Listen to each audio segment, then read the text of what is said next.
let me just say this. I'm going to speak on behalf of the Armenian Caucus. I don't know how many of our members of Congress are here tonight because, as you may know, the House adjourned abruptly yesterday, and so I suspect that many members that would have been here from the Armenian Caucus went home. But you'll hear from the others that are here. But I just want to say thank you, all of you. Thank you to the ANC. Thank you to the Armenian Assembly. Thank you to all of you for your continued support of our bipartisan, and I stress that, Armenian Caucus, because without your support we would not have so many members of Congress, both Democrat and Republican, joining the Armenian Caucus, which is our main vehicle, if you will, to address Armenian issues here, both in the House as well as in the Senate. And right now, our main focus is on the Republic of Armenia. But I don't mean to take away from the genocide commemoration, which is the real reason we're here tonight, because all of us know that if you don't remember and commemorate genocide, it's repeated. And as our MC said, one of our concerns is the repeat of genocide, not only in Artsakh, which has essentially occurred, or at least ethnic cleansing has occurred, but also our fear that Azerbaijan and Turkey and Armenia's neighbors, who are not friends, ultimate goal is to just eliminate the Republic of Armenia itself. And I don't have to tell anybody here the real threat that exists in that respect. So a big part of what our caucus is doing is trying to convince, and I don't think it's that hard because they seem to be supportive, the new administration. I'm out every day criticizing Donald Trump, just so you know. Most of you probably already know. But so far, it does seem that this administration under Marco Rubio and Tulsi Gabbard are willing to continue with the policies that we had, that we were articulating in the caucus under this new administration. And what are those policies? Well, we would like to see a peace agreement signed between Armenia and Azerbaijan.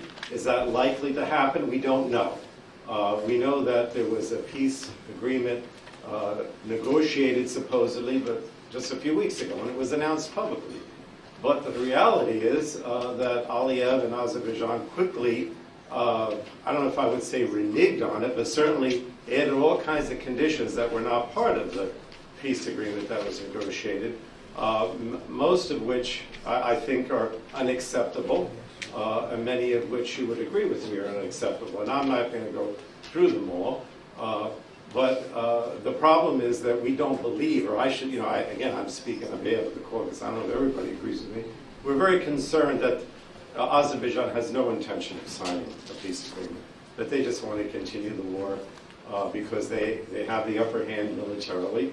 And probably, as some of you have said to me even today, that the sort of raison d'etre, if you will, for the Aliyev regime is to say that Armenia is bad and, they have to stay in power in order to make sure that they fight Armenia. But nonetheless, we are working and trying to convince this administration, the Trump administration, that they should support the agreement, put pressure on Azerbaijan to sign the agreement as originally negotiated, but more than that, provide some kind of enforcement mechanism, if you will, so that it's real. And that's difficult. Our goal, obviously, is to, which has been partially achieved, is to have Armenia be closer to the U.S., closer to the EU, closer to the West, not only because it's a democracy and it's a market economy, but also militarily, join NATO. Have us provide military weapons and armaments so that Armenia can defend itself in the event of another war that we hope doesn't occur, but we have to arm Armenia. We have to make them strong militarily as well as economically and in other ways. Now, none of this takes away from what was already articulated, and I think will be articulated tonight. We still believe that Artsakh should be its own Armenian Republic, or join with Armenia, whatever the people of Artsakh, the Armenians, believe. We still believe people should have the right to return. We are very much in support of and trying to put pressure through this administration also on saying that the political prisoners, including the leadership of Artsakh, have to be released. And all these things are part of our overall effort. And again, I'll go back to the genocide. I understand over the years, there are a lot of you in this audience that are very cynical. And I sometimes think that I'm very cynical as well. After 2,000, did I say 2? Maybe I should say 3 or 4,000 years of Armenia always being on its own, not always being a victim of great powers, always being told we're going to defend you, and then not being defended. There's always a lot of mistrust of other countries that supposedly are going to help. But we still are determined to have our country be a supporter of Armenia and have an Armenia that can thrive in every way. That is our goal. So thank you so much for all your support. We appreciate it.